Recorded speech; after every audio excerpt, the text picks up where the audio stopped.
Maggie Muna's bedtime story.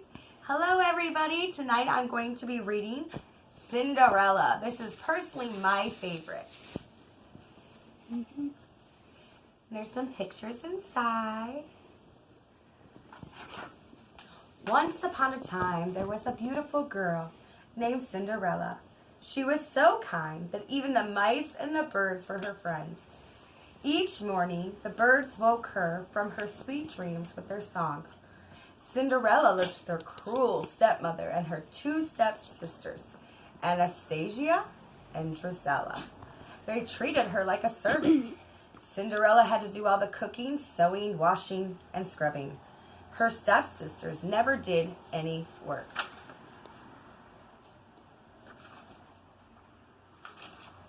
One day, a royal messenger came to the house.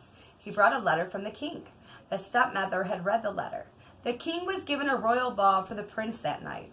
Every girl in the kingdom was invited. "That means I can go," Cinderella cried. Her stepsisters laughed. "Imagine Cinderella dancing with the prince," Drizella crackled. "She's only fit to dance with a broom," added Anastasia. "But the letter says every girl is invited," Cinderella insisted. "So it does," the stepmother agreed. "You may go if you get all of your work done, and if you can find something to wear." "Oh, thank you," said Cinderella. She quickly ran up to the room.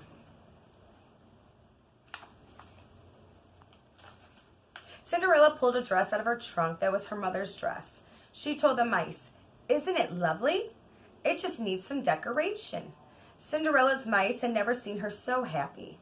A thin mouse named Jack thought Cinderella would be the prettiest girl at the ball.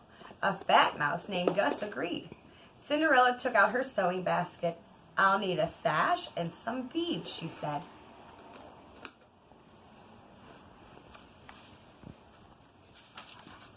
Just then her stepmother shouted, "Cinderella!" Cinderella hurried downstairs. "Cinderella, wash the floors," her stepmother ordered. "But I washed them yesterday," Cinderella had said. "Well, wash them again," snapped the cruel woman, "and dust the drapes and clean the windows and finish the sewing." The mice felt sorry for Cinderella. "Cinderella, do this. Cinderella, do that," Jack said. "Cinderella will never have time to fix her dress. Then her stepmother won't have to let her go to the ball." "Poor Cinderella," Gus agreed.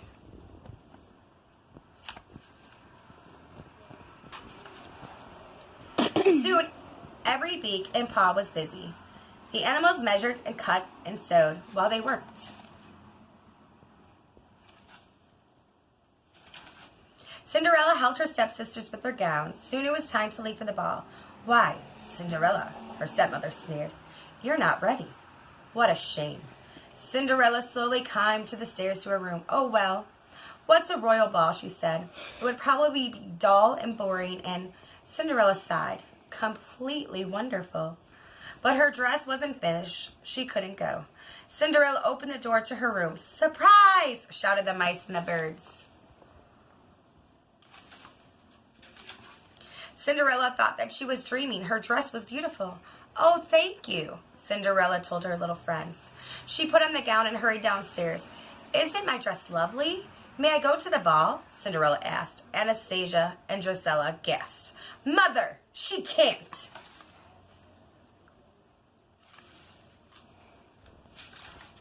"Well, we did have a bargain," began the stepmother.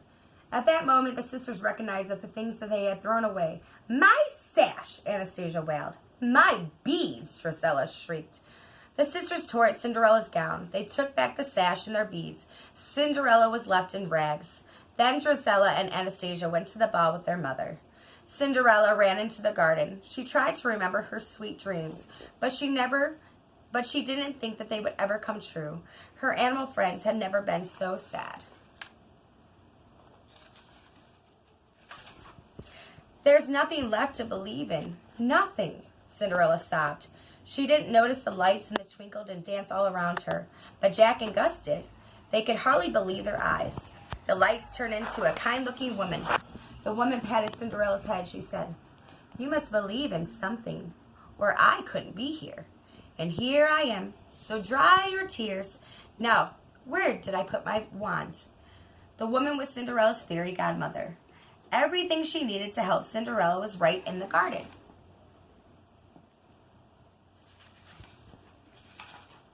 The fairy godmother waved her wand. Bippity boppity boo. 4 mice became 4 white horses. Bippity boppity boo. A pumpkin turned into a beautiful coach. A horse became the coachman, and the dog became the footman.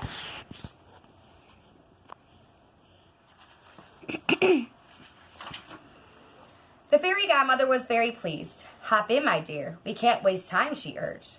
Don't you think my dress? Cinderella began. Good heavens, child, you can't go like that, said the fairy godmother. Bippity boppity boo. Suddenly, Cinderella was wearing the gown of her dreams, and on her feet she wore glass slippers. The fairy godmother said, like all dreams, my magic must end. At midnight, the spell will be broken. The ball had already begun. The king was not very happy. He wanted his son to marry. The prince had danced with all the girls in the ball, but he had not fallen in love with any of them. Love at first sight only happens in fairy tales, the Duke told the king. At the moment Cinderella made her entrance, the prince stared into wonder. Here was the girl of his dreams. The prince asked Cinderella to dance. Cinderella and the prince danced around the ballroom. Everyone wondered about the beautiful girl. Do we know her? Drusilla asked. The prince seems to, Anastasia said jealously. There is something familiar about her, the stepmother had said. When the dance ended, Cinderella and the prince walked into the garden. They were falling in love. Suddenly, the clock began to strike midnight. I must go, said Cinderella. Wait, called the prince. But Cinderella couldn't wait. As she had fled, she lost one of her glass slippers.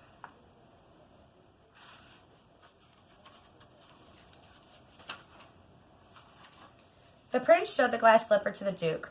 Find the girl who fits this slipper. I will marry her, said the prince. Meanwhile, Cinderella's dress had become rags again. The coach was now a pumpkin. The horses had become mice again, and the coachman and the footman had turned back from a horse and a dog. All a Cinderella had left was one glass slipper. The Duke searched the entire kingdom for the girl whose foot fit the slipper. Soon everyone knew the prince would marry that girl. When Cinderella heard that, she got a dreamy look in her eyes. The stepmother saw the dreamy look. She didn't want Cinderella to marry the prince.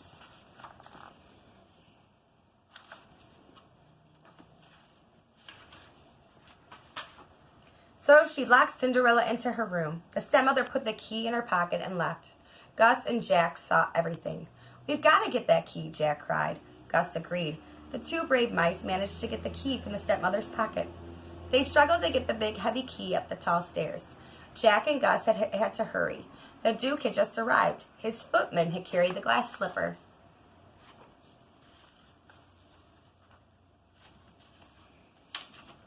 Anastasia tried on the slipper. Her foot was much too big.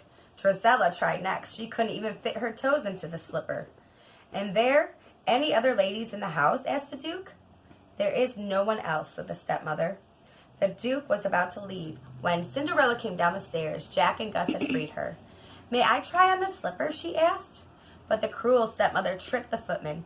The footman fell and the slipper had broke. Luckily, Cinderella had the other glass slipper. Of course, it fit perfectly.